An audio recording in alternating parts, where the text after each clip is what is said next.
একজন ওল্ড প্লেয়ারের মুখ থেকে এই কথাটা তখনই বেরোয় যখন সে তার স্কিলকে হারিয়ে ফেলে। যেই পুরানো প্লেয়ারের গেম প্লেটা দেখে আজ তোমরা হাসছো, এমন একটা সময় ছিল যাকে কাস্টম খেলার জন্য সর্বপ্রথম হায়ার করে নিয়ে যাওয়া হতো। যেই পুরনো প্লেয়ারটার গেম প্লে দেখে আজ তোমরা হাসছো, একটাবার খোঁজ নিয়ে দেখো সেই প্লেয়ারটার গেম প্লে দেখেই একটা সময় অনেক মানুষ গেম খেলা শিখেছে। যেই ওল্ড প্লেয়ারটার খেলা দেখে আজ তোমরা তোমাদের গ্রুপে নিতেও লজ্জা পাচ্ছ, খোঁজ নিয়ে দেখো সেই ওল্ড প্লেয়ারটা কোনো একটা সময় কোনো একটা গিল্ডের লিডার বা অফিসার ছিল। যেই ওল্ড প্লেয়ারটা আজ তোমাদের রিভাইভ দিতে যেতে ভয় পাচ্ছে, মনে রেখো একটা সময় ছিল যখন এই প্লেয়ারটাই পুরো মাঠ একা ফাঁকা করে বুইয়া নিয়ে আসতো।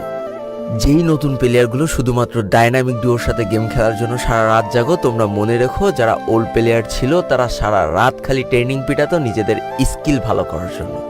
আমি জানি আজকের দিনের যারা অন ট্যাপ মারা প্লেয়ার তারা কখনোই ফিল করতে পারবা না যে বসে জুম করে উঠে হেডশট মারার মজাটা আসলে কি ছিল। আমি জানি যেসব ওল্ড প্লেয়াররা এই গেমের থেকে হারিয়ে গিয়ে